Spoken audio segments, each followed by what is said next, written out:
really hope nobody. Go ahead, Nandini. Yeah, so good evening, everyone, and a warm welcome. Izzat ji. So, as you know, Connect to Heal is an emotional support group founded by our Padma Mahadevan and our chairperson and her like minded friends. We Connect to Heal acts as a bridge between the medical team and the person diagnosed and their families.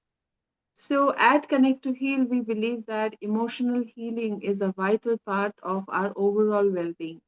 Our organization is dedicated to providing a safe, supporting, and non judgmental space for individuals to process their emotions, find solace, and rediscover their inner strength. Um, Connect to Heal focuses on organizing many workshops, talks, and sessions like today. And today we are happy and delighted to have you, Izaji, amongst us so that we'll learn more and be enlightened with your thoughts. So, Padma, I welcome Padma to give a brief introduction about Izaji. Hi, welcome to our group, Izzat. Glad to have you today. And may we see you more often because nature is a part of healing.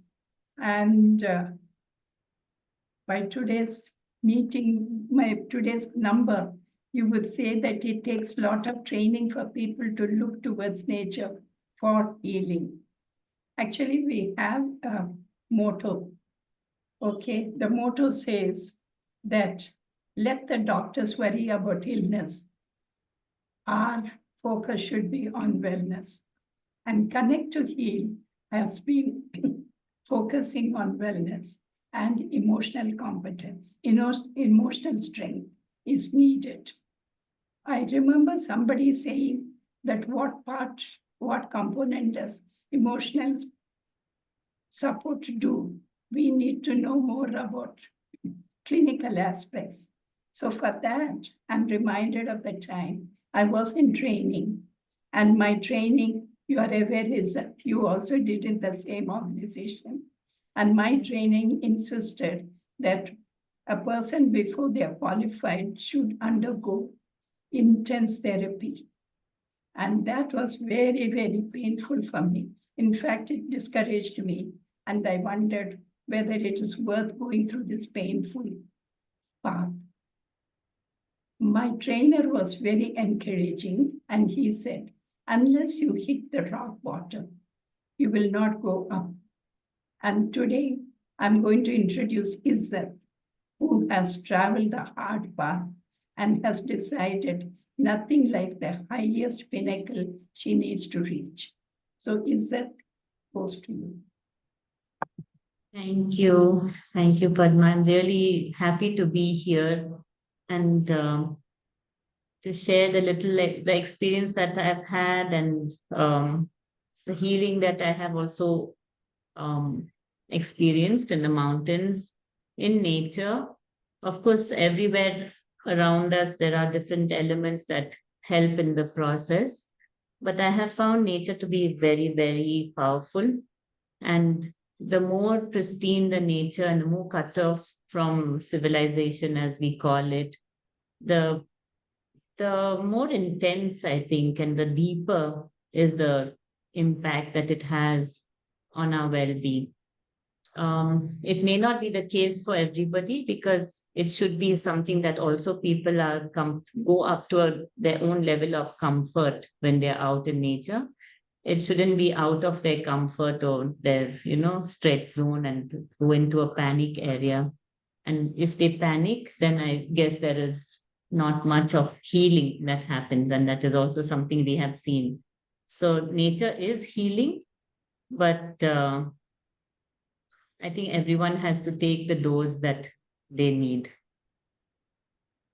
So my journey with the mountains or my connection to the mountains started just during the same time that I was doing my training in counseling skills at Parivartan. And so in that process of, digging into yourself and getting to unravel parts of yourself, because while we do the counseling training and then start talking to clients, there's also a lot of self work that happens. And I remember feeling very strongly at a certain point that how do counselors take care of their own well-being and health? Yes, you can be in therapy with another counselor, which is what is ethically required of anyone who's practicing. That you should also be in counseling, and you should also be in supervision and have certain rituals that help you to kind of just be there and be available for people who need to talk. But there was one thing I still felt a very strong need at certain points to just get away from people. You have to be there for them, but at the same time, it felt like it was getting a little too much.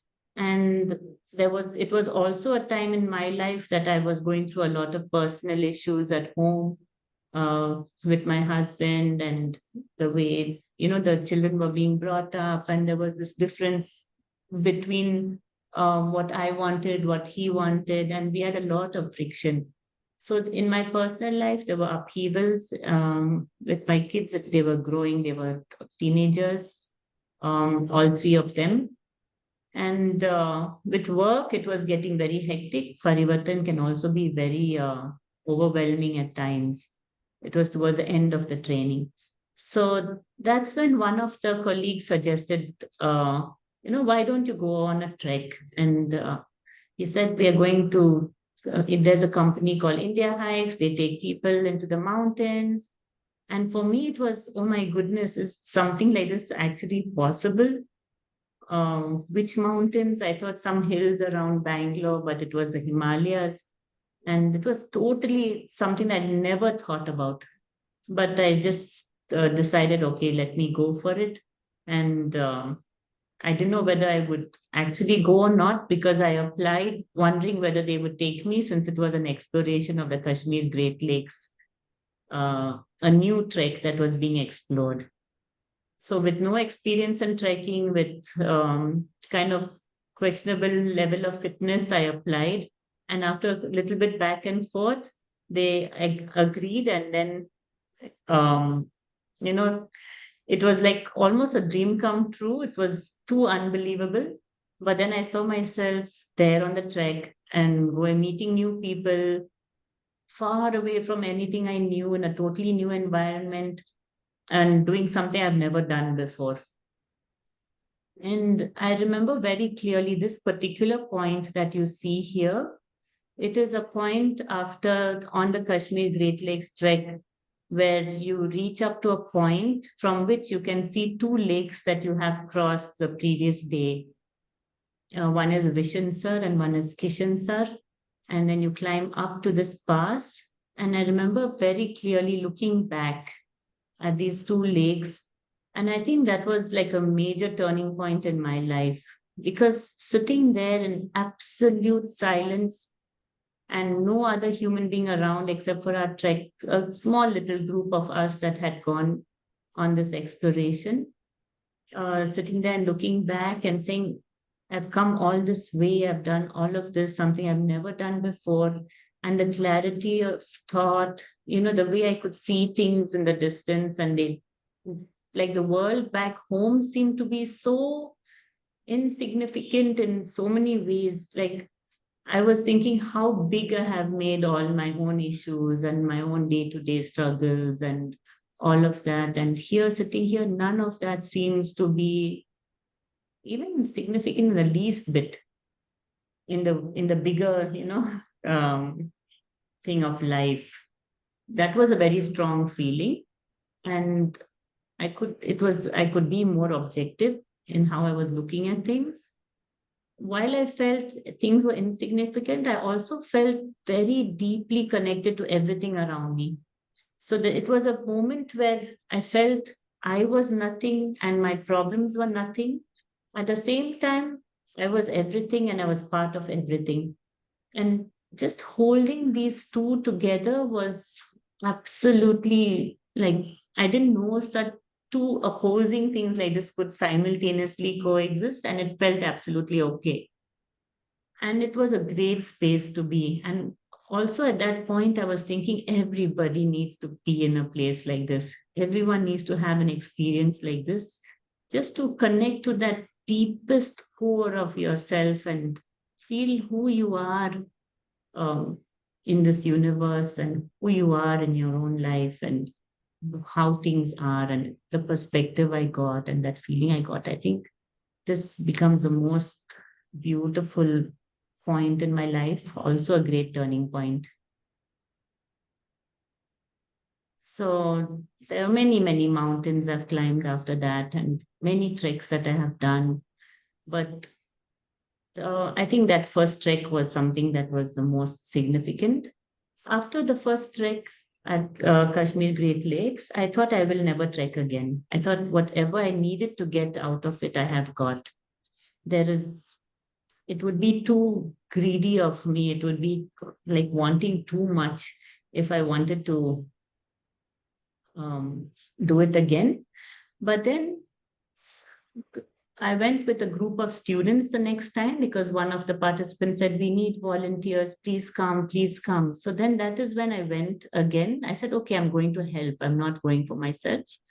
And being there with the students and seeing the impact on them and seeing the changes in them, I realize it's not just me and it's not just few people and it's not just people who want to go. These students, many of them have not come for a program. They have just come because it's a credit course for them from the university. But even then, they got so much out of it. And it began to, it helped me realize that nature, the mountains, has something very, very special. Even going there without wanting to be there, even going there without any thought of, without having any issues to resolve, going there even with nothing at all in your mind, you go back different. You go back with some kind of a small shift that has happened. And I heard that from the students. I saw it in their eyes. Their eyes looked completely different, from day 1 to day 4, day 5. Their body language changed, the shine, that glow in the eyes, which was not so much, became much stronger. Everything changed. Then I realized that yes, mountains are special. I think our Himalayas are also very, very special.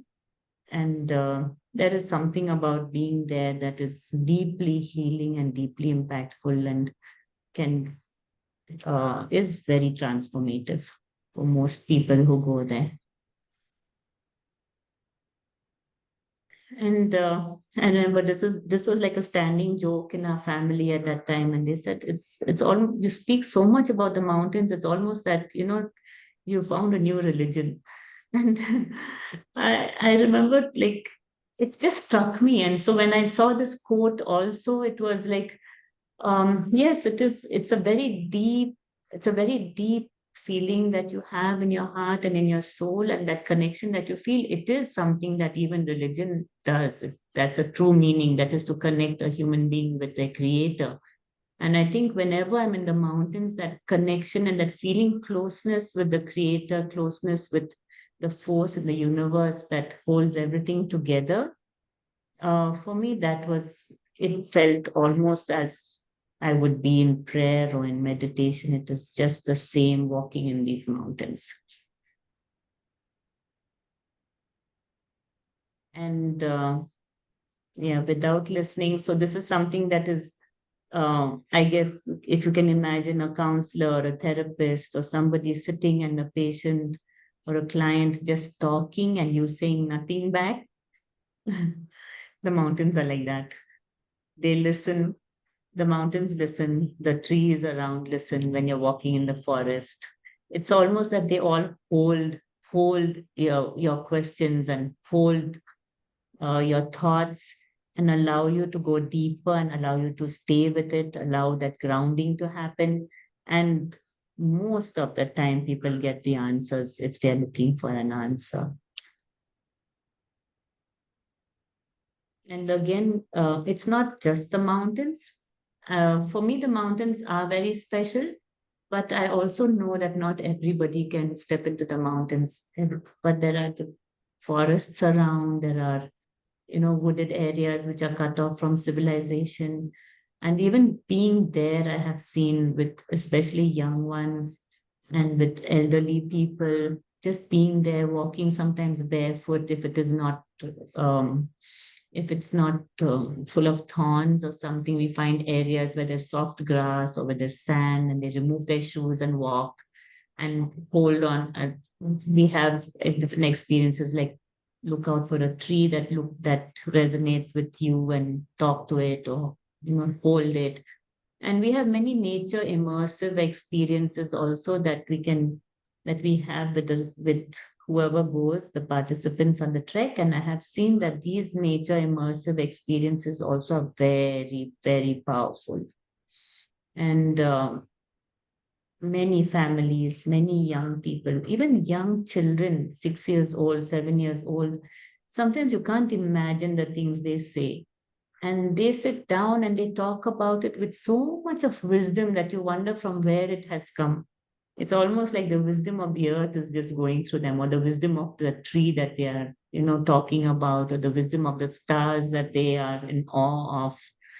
It's like they connect to it, and it comes through them, and they speak so profoundly. It's so beautiful to see when this happens, when this connection happens, and this connection to nature, and when nature just, the flow happens. It's almost like without resistance, this grounding and this flow of energy that I feel is very, very healing.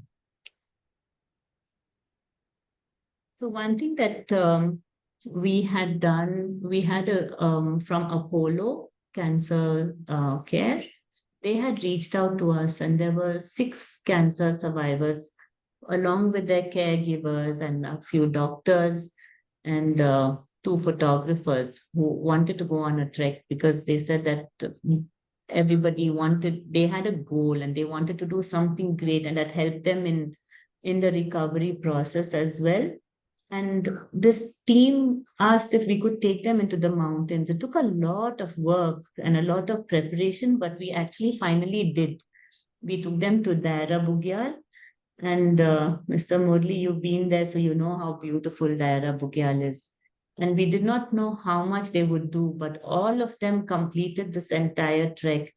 And the way they spoke about it, especially this young girl, Swagatika, she was diagnosed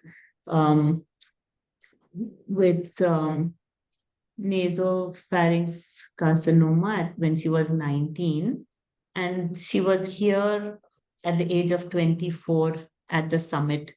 You can see her holding the banner. And it was a Are you very, very... sharing the screen, Izzat? Yes. You're not able to see it? No. No. I have been showing pictures till now. Oh, No. wow. No? No, No. we didn't see any. Oh, that's Yeah, it sad. was I've initially seen in the very and Yeah. beginning someone when had you told started. me that. So, okay. No, that's all right. I was sharing. I don't know when the sharing stopped. Actually, I don't think it ever started.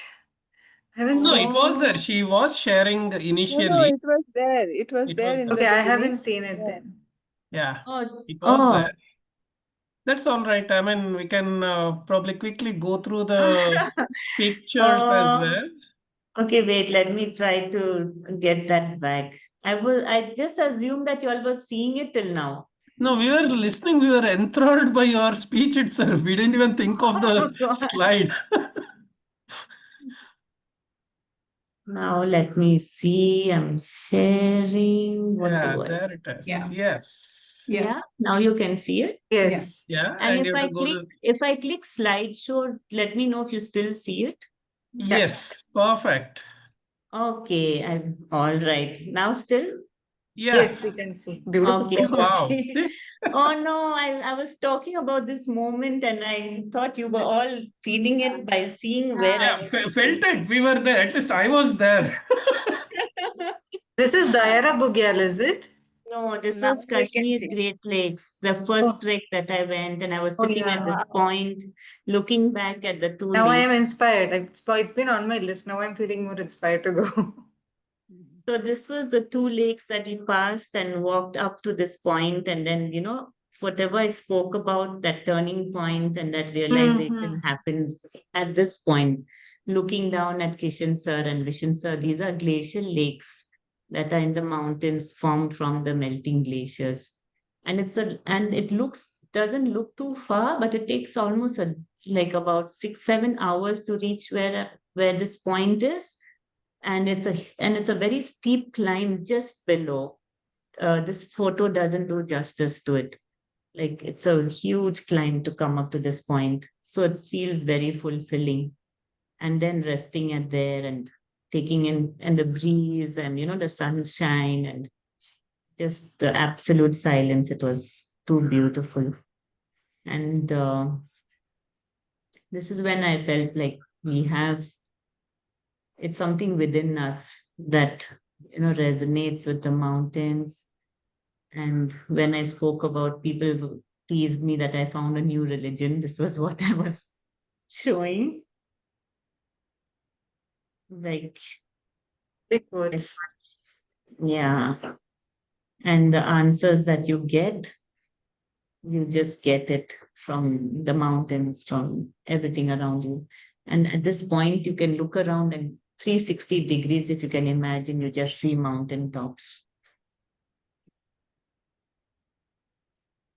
And here is when I mentioned that we have experiences that are not in mountains, but we also have treks and walks in nature, which allows people to connect very deeply with themselves and with nature, and where you feel that connection and you feel that healing from the sand, from the trees, from the small little insects and things around. And each of them has a story to tell. Each of them has a message to give.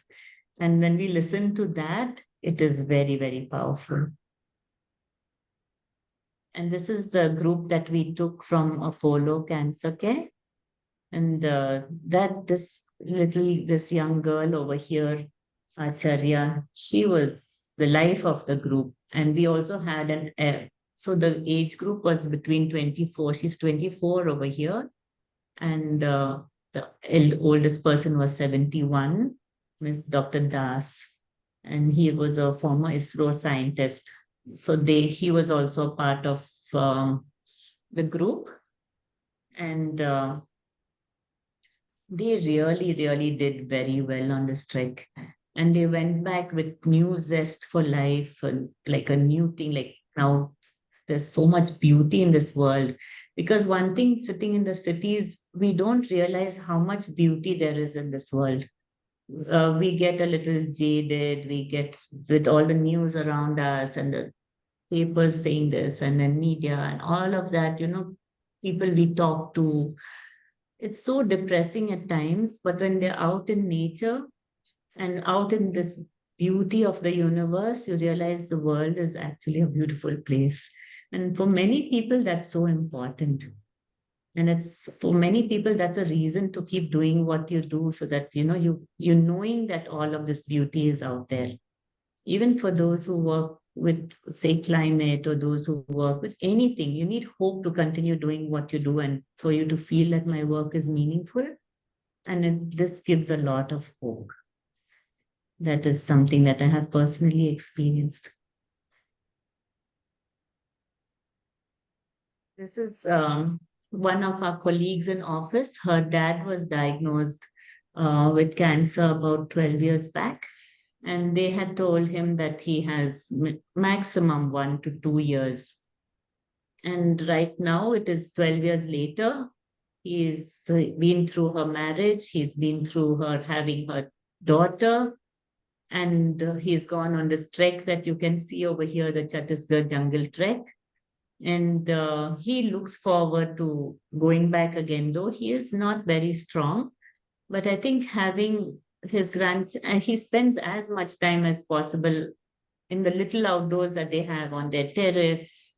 So he's created this whole terrace garden with the trees around. And when we spoke to him, he said, there's something about nature that gives me the strength to keep going, to move, to grow, like how You see plants growing even out of rocks. You see how resilient nature is. You see how everything on this planet is so interconnected, supportive of each other. So same way as I have found support in family, I have found support in friends, in those who care for me. That support, along with his treatment, I think has kept him going. And going back to nature and going on these walks and these treks has helped keep it alive for him. So this is Ramesh. I have many more photos of him repairing cars and, having so many hobbies, and that zest for life has returned. And my colleague Swati says that he had literally given up completely when he was diagnosed, and even a year after that, but things turned around when they started taking him outdoors. And yeah, I think this is my final slide that I have, just to show just the beauty around us. The world is a beautiful place, and we can hold it in some corner of our heart and our souls, even when we are not there, and visit it and, go to it, even in our hearts when we are not there physically.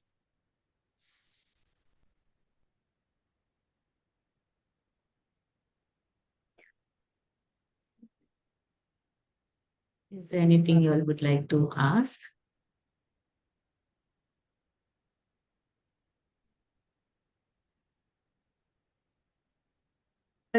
The only thing, I mean, I hear of, I think India Hikes anyway already does that, right? In terms of the cleaning up of the mountains and stuff. Littering and stuff like that. Yeah, we do that, because if we don't do that, then there will be no more beautiful places to go to. So when people go out and trek and go to these places, then of course it's going to get littered, because people are so, unfortunately, just don't think about anything around them. They litter left and right. And so a very huge part of what we do is also leaving the mountains and the trails better than we find it. It's an integral part of what we. So no one can come and trek with India Hikes if they don't agree to do that. It's almost like a pledge that they have to take.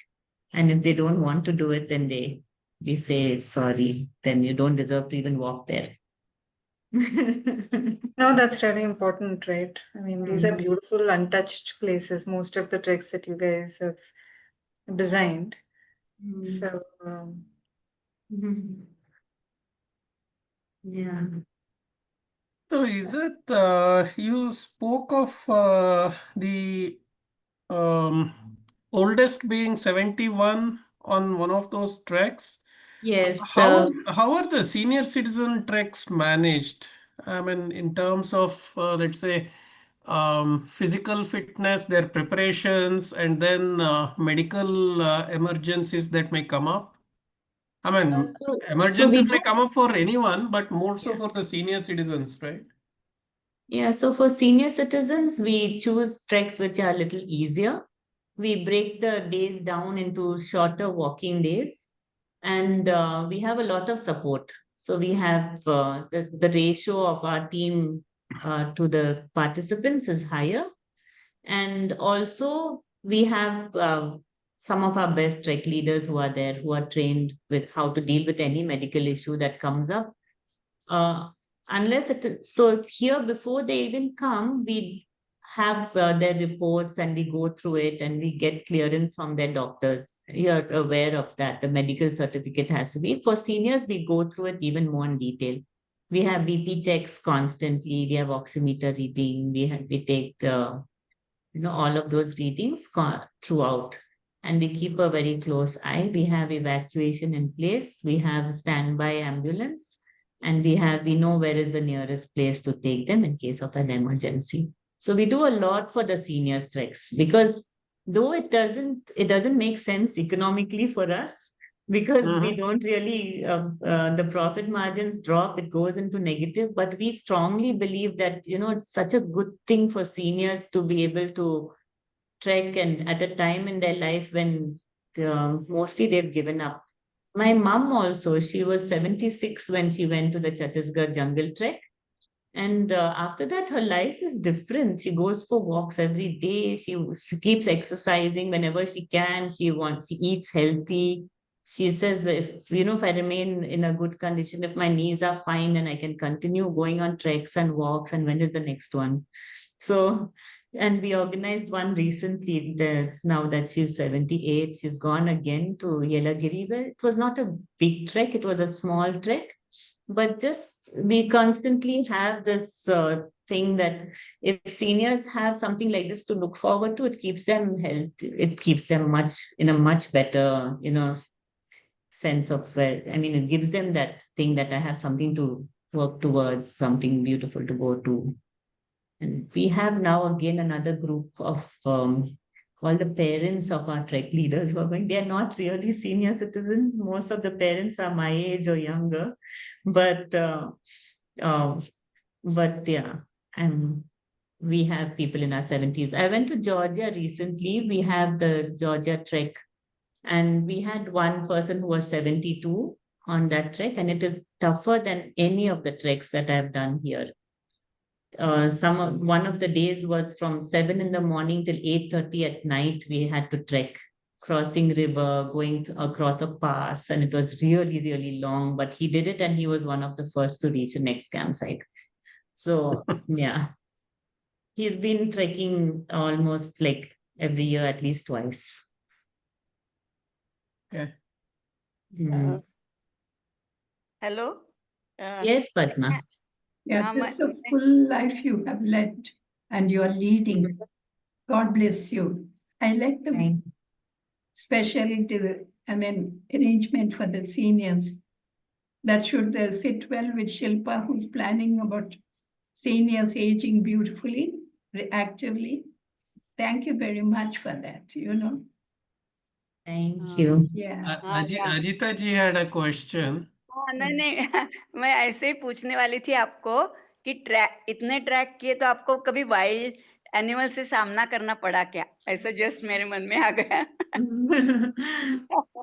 No, not really. We have a Painch Tiger Trail, but I think only one group from far they could see a tiger. But apart from that, none of the groups, because animals are very scared of human beings. We are the worst when it comes to anything, any creature that is outdoors. And till today, we have never encountered anything. We have the dogs, mountain dogs that come along with us, but they are very friendly. Apart from that, no, there's no encounter because animals run away, they hide, they are very shy and they don't like humans. And since we go in a group, there is no danger, even in places where there are wild animals, they stay away from groups. So, yeah. And for us, we feel very happy or we feel we are very fortunate if we see some animal. I have seen because I've gone on a few explorations where there's no big group. So we went with a team of just 3 people when we were doing the Gidara Bugyal exploration, and then we saw a bear. And we were so excited. The guide who was with us was very scared because he knows what bears can do, but we were very excited. So that is just very rare. When you go on a trek with a large group, the way we go, it is absolutely not an issue. You will not see animals. I will add the word unfortunately. Yeah, actually, मेरे cancer के पहले मैं छोटा सा tracks मैंने कभी जिंदगी में ट्रेनिंग नहीं लिया था, फिर भी हम श्रीशैलम के पास कदलीवन करके है, उधर गए थे. 7 हिल्स बोल सकते हैं. तब हमें बहुत 2-3 दिन उधर रुकना पड़ा, तो बहुत टाइगर के, लायन के आवाज आ रहे थे, रोर्स आ रहे थे, थोड़ा डर लगता था, लेकिन दिखे नहीं हमको, इसलिए मेरे मन में आ गया कि आप लोगों ने इतना ट्रैक किया है. और क्या हो गया, मेरा ये ट्रैक हो गया और उसके बाद ही मुझे कैंसर का डायग्नोसिस हो गया. पता नहीं, शायद मुझे ये माउंटेन्स ने थोड़ा एनर्जी दिया, शायद मुझे बहुत अच्छा लगा था फॉरेस्ट में और अच्छे से हम जाके आए थे, तो शायद वही होगा. भगवान ने मेरी तैयारी करके ली, नेचर ने मेरी तैयारी मन के करके ले ली, तो बाद में उसी साल में कैंसर हुआ, लेकिन मैं उससे बाहर आ गई। But yes, I think it gave you the strength to deal with it, for sure. या नेचर बहुत काम आता है, healing. Mhm. I have a very, sorry, Padma, go ahead. Okay, go ahead, sorry. No, I have a very basic question, which is something that's holding me back from, exploring these treks, which is how do you manage your basic bubble moments when you're on these Just like our treks? ancestors.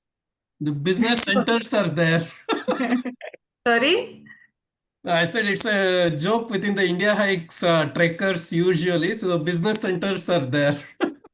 Yeah. No, because I Yeah. mean, I'm also have little bit of OCD when it comes to cleanliness and all that. And plus, I think when you're going on these treks, you also don't want to ruin the beauty of the place. Yes. So how Without- trekking was done earlier, like even how villages which don't have toilets and all, people just go out and then everywhere is like a landmine. You don't know where we are going to go and step into something. So that is how it used to be in some of the places, but we've changed that. So now we have biocomposting toilets. So instead Okay. of everyone going and making a small hole and going behind a tree, finding a spot where no one's Privacy, going to yeah. suddenly come and see you, it used to be that way in the beginning. Then we did a lot of designing of different kinds of toilets. We experimented a lot. And finally, we've come to the basic. I don't know if you've heard of the Ladakhi toilets concept. So we came about it round. We did not know the Ladakhi toilet, but we arrived at the solution that the best toilet is a biocomposting toilet, where you dig a deep pit and then over it we put this like an Indian toilet seat kind of a board, no? So you put that for your legs to be on either side, and there's a deep pit, and we have a bag of sawdust and a scooper thing which you can take and use. And you use tissue which you wet. You don't use wet wipes because they are again not compostable and they have chemicals. So we say put a little water on a tissue and wipe yourself, dry yourself, and then cover your stuff with sawdust. It's the most hygienic toilet.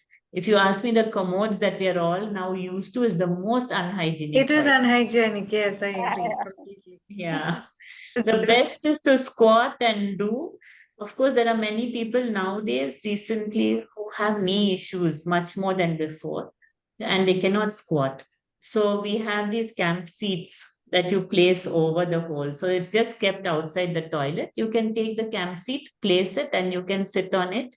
And then afterwards, do the same thing, wipe yourself and cover the tissue and cover everything with sawdust so that the next person coming in, there's no sight, there's no smell. It's very good. And there's a tent around it. So you go into the tent, you zip it up. We put in some baking soda with essential oil, so you get a nice fragrance of pine wood. So inside, and there's no flies, there's nothing. It's a responsibility of the trekkers to keep it clean. We tell everyone to cover and make sure that it is good for the next person who's coming in. But most of the time, it's fine. And we have a few of these at every campsite, 2 or 3 of them, depending on the size of the group. Yeah, So there's no problem at all. Shilpa, it's never been a problem in all my 3 treks. Just go for okay. it. Just Yeah, go for it. Yeah. it is so much better than a commode. I would have hated having a regular toilet there because it would have just spoiled the whole experience. Yeah, that would be a cement structure, right? If you have Yeah, a I regular toilet know. or a plastic thing, cabin. Yes, Yeah. it just is not okay. I- This is So really good. Shilpa, you can start with this Chandra and Durga trek itself. It's like a morning to next day afternoon, Where is this? just very nearby to Bangalore. So Okay. No, that's okay. I can go to one of the. I mean, I don't want to do anything around Bangalore. I want to go off a little far off. So, okay. But I was just looking at the website also. There are some beginner friendly treks. So, Yeah, Daira Pugyal is a good beginner-friendly trek. We have quite a few of those. Yeah. Kedarkanta, Dioryatal. But as long as you're fit, anything is okay. So just a little 1 month of preparation and anyone can trek. I'll do one next. Maybe one of the goals for 2026. Yeah. KGL, Kashmir Great Lakes has been on my bucket list for a long time after seeing Right the now, it pictures. doesn't look how I showed you that picture. It is Really? so crowded. For some reason, everyone wants to do KGL, but there are much more beautiful. I mean, KGL is KGL, but because of the crowds, I wouldn't suggest. I would say maybe try Tasar Masar or, Nafran Valley or Pir Panjal. We have so many treks in Kashmir, which are absolutely gorgeous. You can Yeah. choose one that's not very crowded. That's sad because no, because of the lakes, and I don't know if you'll get to see No, those they have lakes. Even Tasar Masar has lakes. the glacial In lakes and Pilpanjal. alpine lakes. Yes, yes. Kashmir is full of lakes. All the treks have lakes. But is it safe now given the situation? If it's not safe, we don't run. So this year we canceled all the treks. Yeah. And next year we are taking the registrations, but with the people will have to, if you're booking tickets, book the flexi tickets or refundable tickets or something like that, because we don't know if Kashmir, if the situation is not okay, we just don't run the treks. Izzat, I wanted to know about the Valley of Flowers. Valley of Flowers is also extremely crowded. If Kashmir Great Lakes is crowded, that is like one yatra. What's the story behind it? There is it's a valley. It has lots of flowers, but not all the flowers are blooming at the same time.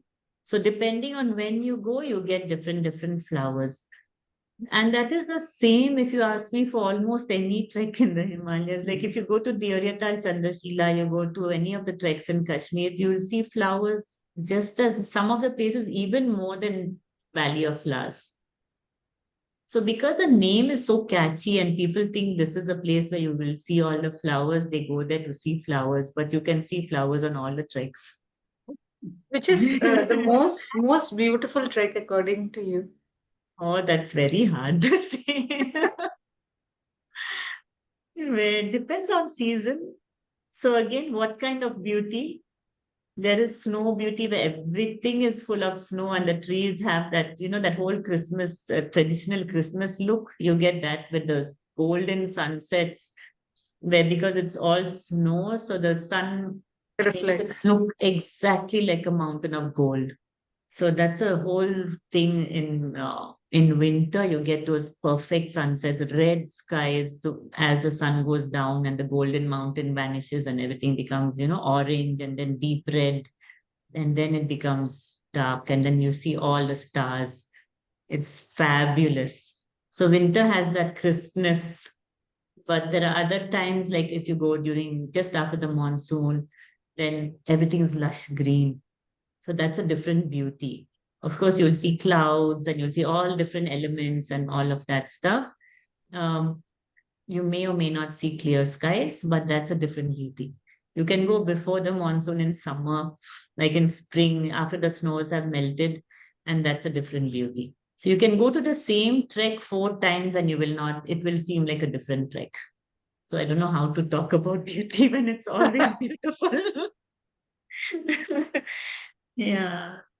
It's almost like a human being, like how everyone, even that connection that you make, there's beauty at all stages of life.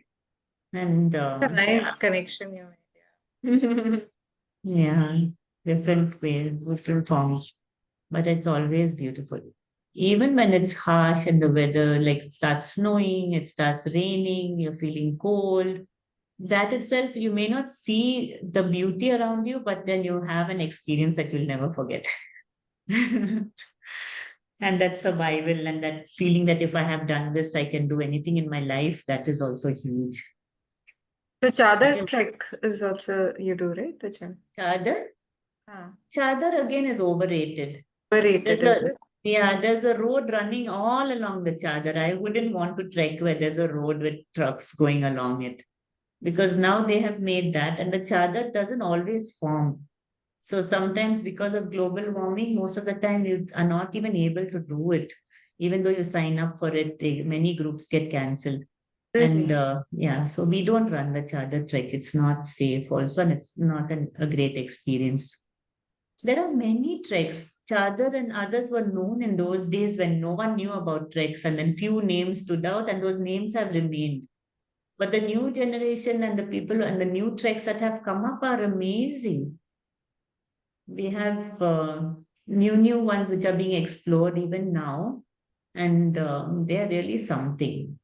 So you have a team that explores these new Yes, routes and yeah, all. It'll be yes, great to be part of that team. yeah. I've gone on 3 explorations. It's the best. It's the best feeling. Mm. How about Northeast? But Padma, Northeast. Have you checked Northeast Assam and all those? I haven't. No, I haven't. I really want to go. I think that would be, read a lot about that. Yes. Yeah. Mhm.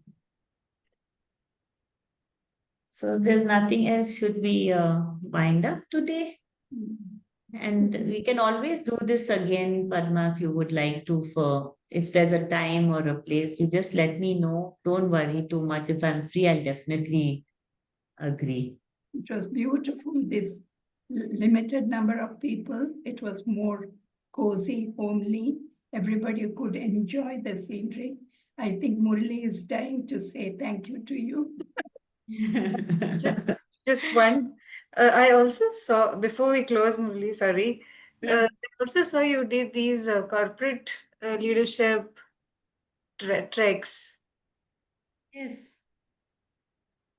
So we have tied up with we've not tied up with corporates, but many corporates come with us for collaborative leadership programs, where sometimes the new team members and the old team members have to get to know each other, work better together in teams, or they have something, maybe the cultural sensitivity and all of that has to be done. So we see what is the objective and we design the trek according to that.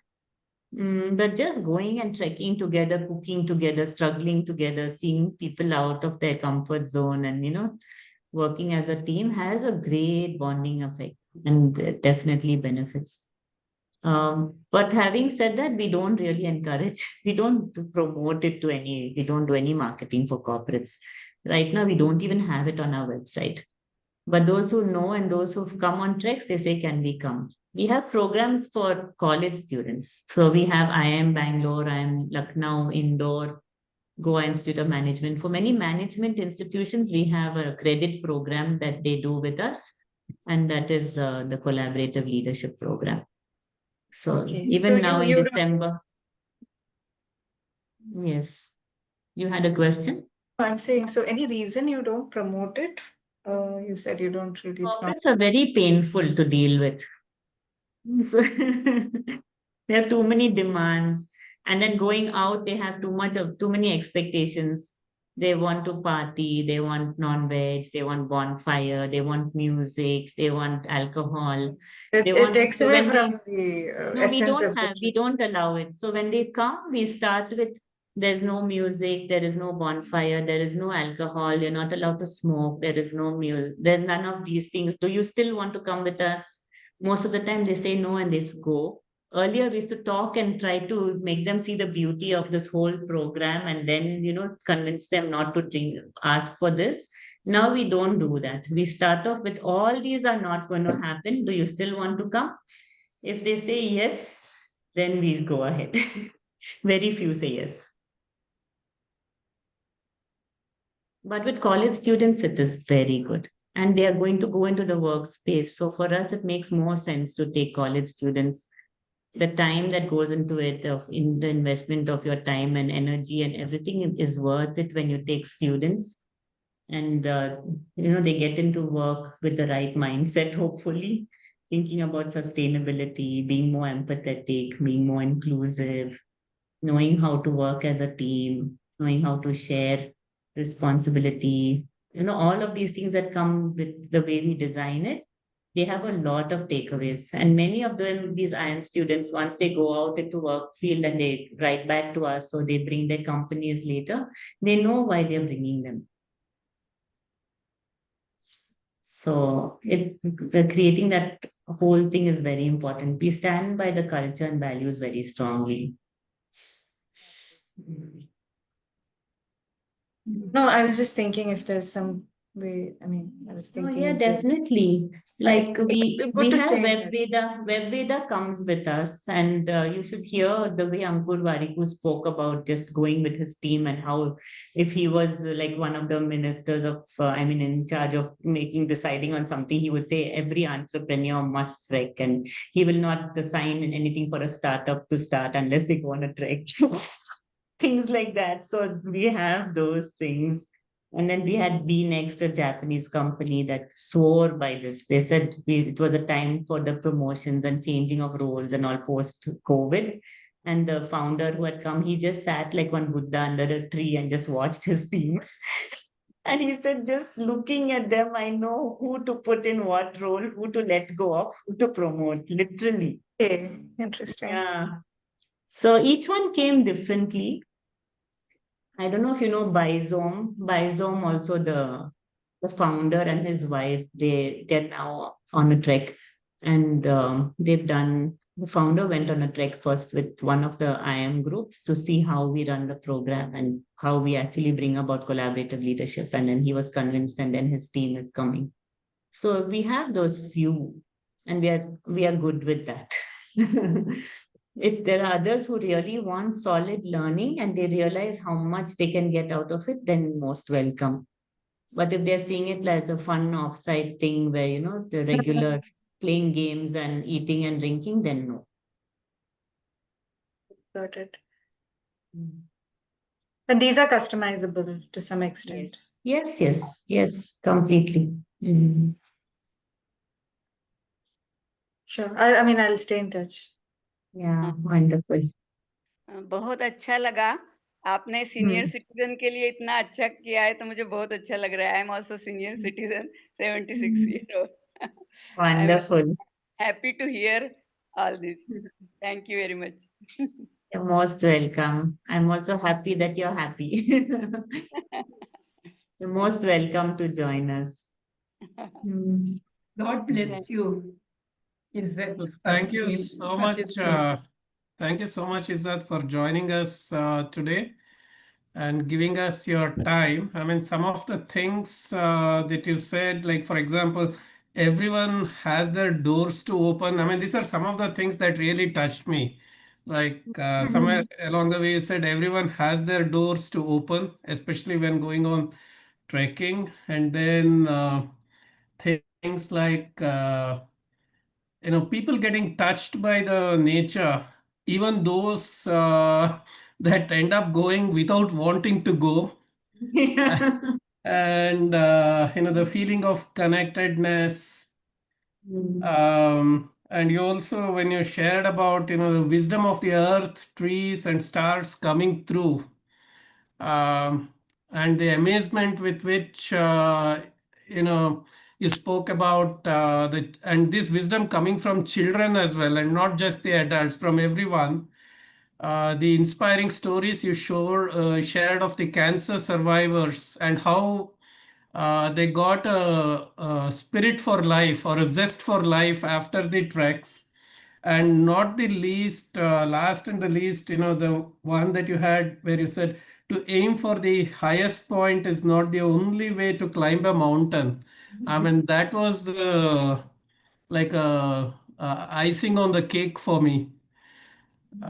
Lovely pictures. I mean, I have no words for the sharing that you did. Um, Thank you just very the much. gentle flow of the flow and the voice. I mean, I was literally there, and I'm sure rest of this group were also there on the trek. Thank you so much. Most welcome. I'm really happy to have done this and to have interacted with each one of you. And hope to see you all again sometime, or maybe in person. Yeah. Yeah. Yeah, sure. thank In person would be great. Where are you based, is it? I'm in Sakar Nagar. I live very close to the India Hikes office so that I don't have to travel because I don't want to see traffic and I don't want to see too many people. In Bangalore. Yeah, in Bangalore, Sakar Nagar. Nagar is Shilpa very close to. It's on the way to the airport. It's on the It's Quite on the far left. from where I live. Okay. Yeah. Yes, it is. But if you ever fly, it's not far. It's always on the way for people who are going and coming. So most of our meetings happen when people are going or coming. We tell them drop in at our office. You can have a meeting, have a cup of tea or lunch with us, and then you go into the city. Or when they're headed out, they come stop here for a couple of hours and then head out. Hoping to meet you and the team soon. Hopefully. Okay, then bye-bye, All right. everyone. Thank you Bye. very much, Padma, for giving me this opportunity We will and the for best. trusting that I would do it. Thank you very much. Nagesh wants to say something, I think. Thank you. Thank you, madam. Thank you. Thanks. Most welcome. Most welcome. God bless you once again. I'll be in touch with you Sure. at this. Okay. Thank you. Thank you. Thank you. Thank Bye. you. Bye. Bye.